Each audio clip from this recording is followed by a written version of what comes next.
Let me give you a tour of my crazy garden. I'll walk you along and show you everything that I'm currently growing and what's working out and what's not.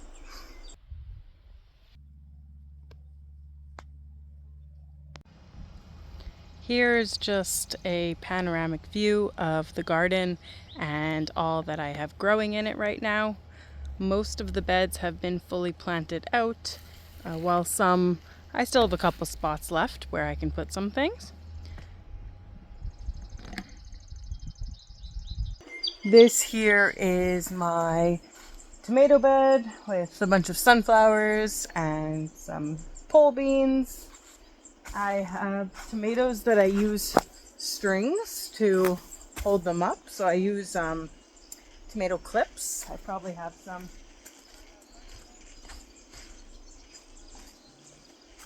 I use these tomato clips. They attach to string and they hold the tomatoes. I will clip them. This one right here could actually use another clip.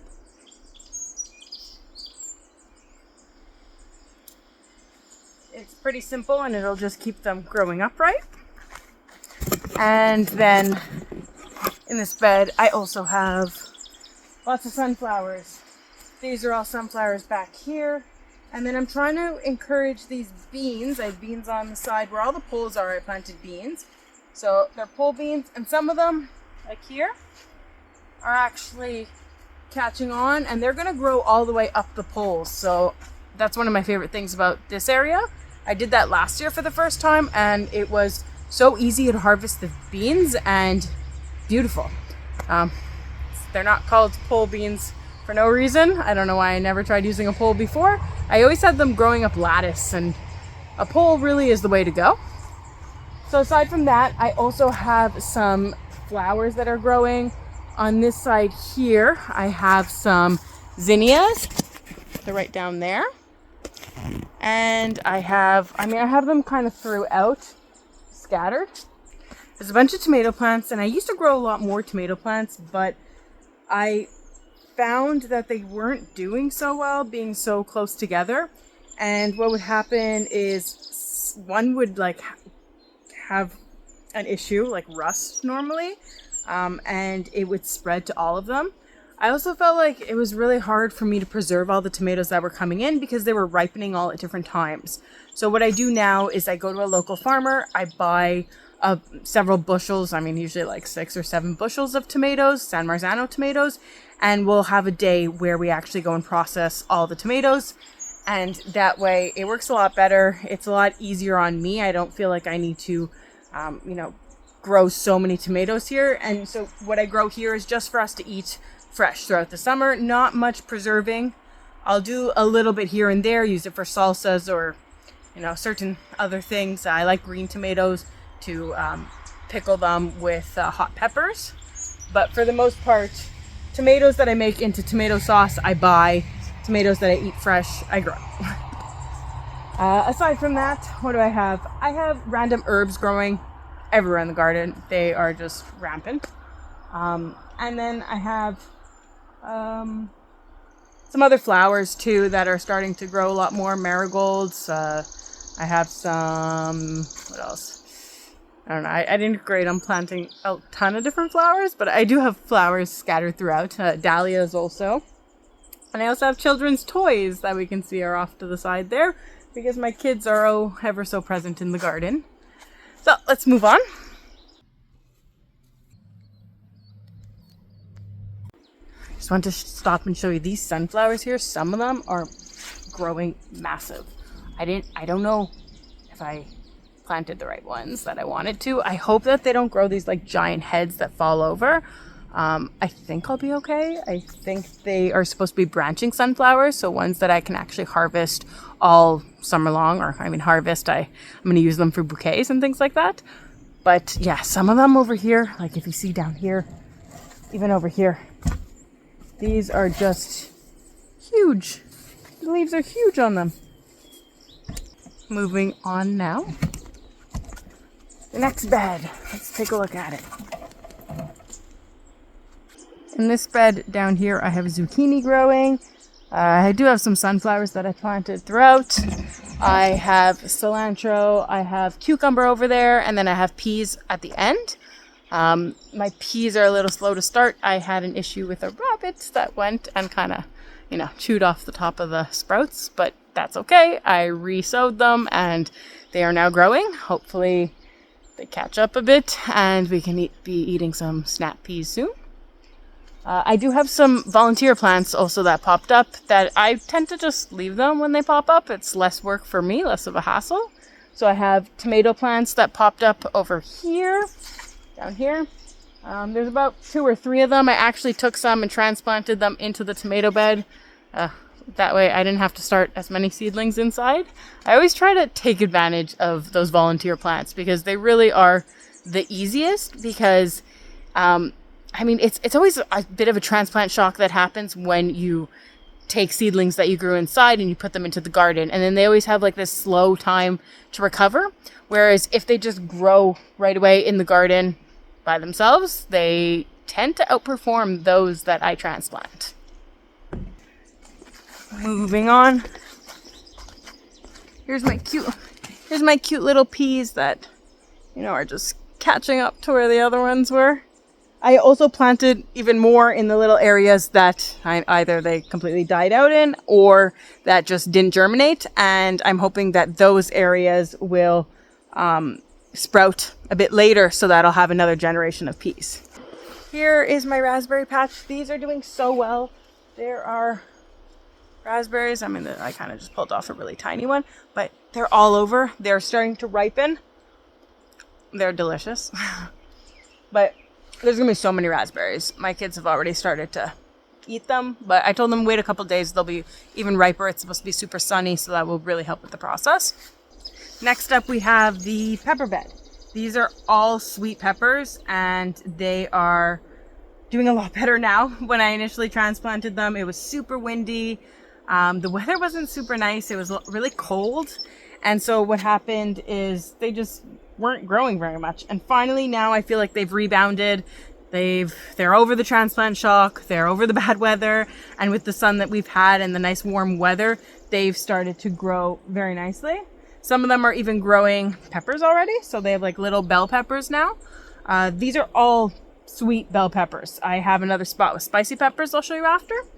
But I try to grow tons of peppers for various reasons. We love peppers. They freeze really well and really nicely. And also they are kind of expensive to buy in the wintertime. So I feel like they're one, crop that I grow that actually saves me a good amount of money. It's not just for the health benefits, but sometimes it's nice to save a pretty penny. So there's like 3 beds in a row here that go parallel to each other. I have some flowers that I planted right here. So these flowers, some zinnias, dahlia. I don't know what that is, but it's something. So those are actually doing all right there. My kids love coming out and seeing which flowers have bloomed and, adding them to any bouquets that they've started. So it's a mixture normally of like wildflowers and whatever we've grown in the garden. So, fresh cut flowers.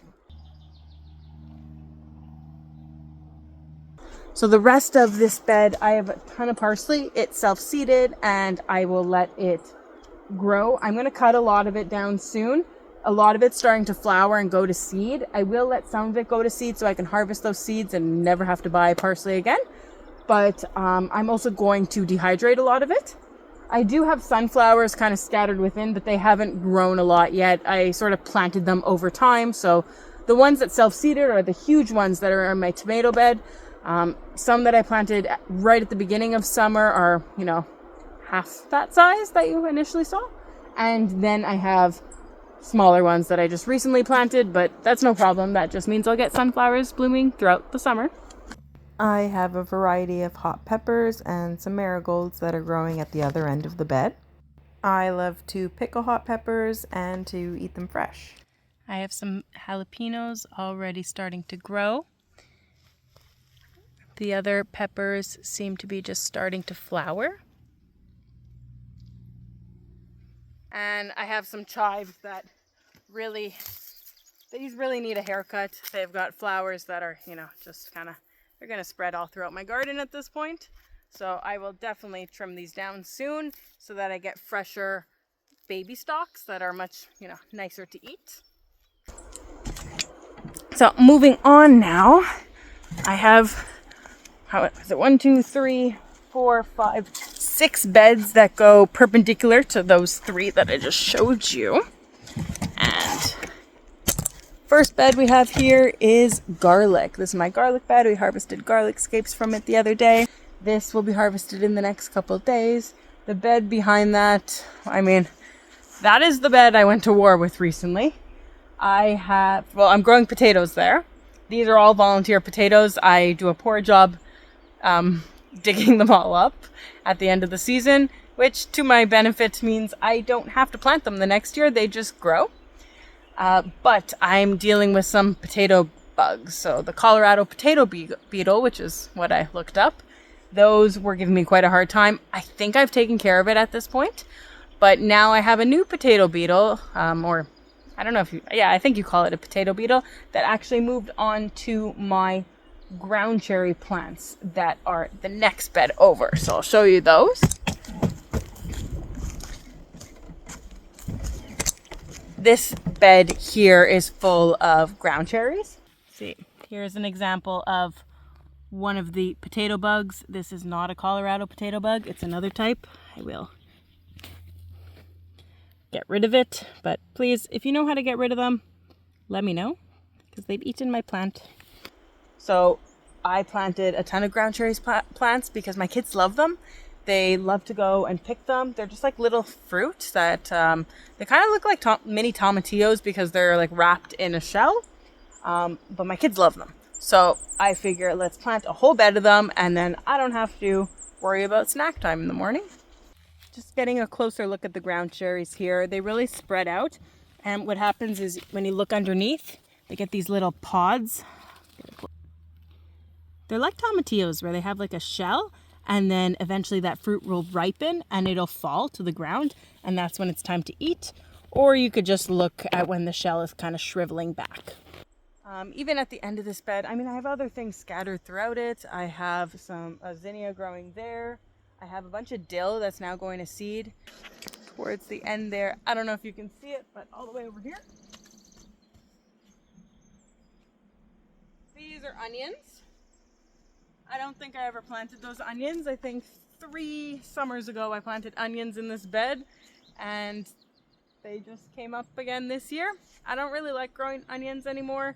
I found them really hard to cure. It's very humid here, so the curing process never went well. I would always end up with like one of the rings going bad, which then would mean that the onion was going to go bad soon, and I had to like process them way too quickly, and it just wasn't worth my effort when I could buy local organic onions for fairly cheap. So I figure let me put my effort somewhere else and save myself some time. After that I have, so this bed here is my leafy greens. So first down here I have some, what is it, Swiss chard and kale. I've got dill that, you know, grew a lot here, but that's okay. I have a lot of lettuce that's just planted throughout. I kept the dill because I was hoping that it is working, that it's providing shade for the lettuce. So like if I move this over, we have some lettuce growing there and different types of lettuce. I have arugula, which I never have a great success rate. I find that it bolts really quick and then becomes really bitter. I only really like the baby arugula. I have some spinach growing too. I have romaine lettuce. I have what's it called? Some sort of butter lettuce, a bit of a sweeter lettuce. They're just all scattered throughout, and I left some spots empty so that I can plant the next generation soon. So going on to the next bed, right here. This is, I mean, it looks like it's been taken over by cilantro, which granted it has, but I do have a lot of other herbs throughout. So down here I have some, I don't know, basil, parsley. I have some oregano over there. I have stevia, which I'm really excited about because I want to sweeten some like lemonades and summer drinks with it. So that way I don't have to, consume so much sugar, and neither do my kids. I also have thyme, rosemary, just all the herbs that you normally would have in a garden. Okay, now let's loop around here. So this is my last garden bed. It has pumpkins that have just sprouted. They're not really very far along. I was very late to plant them, but that's okay. So they are sugar baby pumpkins, and they will be small pumpkins. So it doesn't really matter that they'll take a while to, or that I was late to plant them, because they don't need to grow quite as large as, say, like Cinderella pumpkins. And they can grow into the fall. I'll harvest them right before the first frost. And I think they'll have plenty of time, or I hope. At least enough for my kids to, carve a pumpkin for Halloween or draw a face on it. And just behind there, I don't know if you can see. Oh, let me turn this. Okay, so just behind there, over here, I have some berry plants. That is a, what's it called? I'm gonna have to look that up. It produces berries early in the season. They're a bit more tart than, say, blueberries. We were eating some of them, and then there were no more, and I think the rabbit got the rest of them. But at least we got to try some of them this year. Last year was the groundhogs that ate all of those berries, so we didn't even get to try one. So at least, got to try a bit more. So that is a tour of my garden, and I hope you enjoyed it. I feel like I have so many plans every year for the garden and so many things that I want to do, but really what I think is most important is to just sort of enjoy the process. It becomes very taxing and very time consuming to always be out here in the garden, and I want to enjoy my time too. I don't want to feel like I constantly am held down or held back from something because I need to tend to the garden. So what I've noticed is less is more in the garden. I used to try to plant so many different crops, so many different, varieties of everything. And it took a lot out of me to try to do it all. We can't do it all. We need to try to do what we can and enjoy the process. And that's really what I'm looking to do here. I hope to soon be able to harvest a lot of things and show you how I take it from the garden and bring it into the kitchen, because I love to do a lot of cooking. I love to cook homemade food from scratch, and I love fresh ingredients. So that's why I have a garden, quite a large garden. Sometimes it's a chaotic garden, but nevertheless, it's a garden that I love and I'm proud of, and I enjoy seeing my kids also benefit from the garden and enjoy the whole process. It's crazy to look at shots from about a month ago when the land looked so barren, and now it's so plentiful. Getting everything planted in the garden is such a rewarding experience. Soon enough, my kids and I will be coming out every morning with a basket in hand and collecting all that has ripened. Follow along so I can share with you what we get from the garden and how we take it into the kitchen and use it to turn into delicious, healthy meals that feed and nourish our family. If you enjoy following me on this adventure, like and subscribe.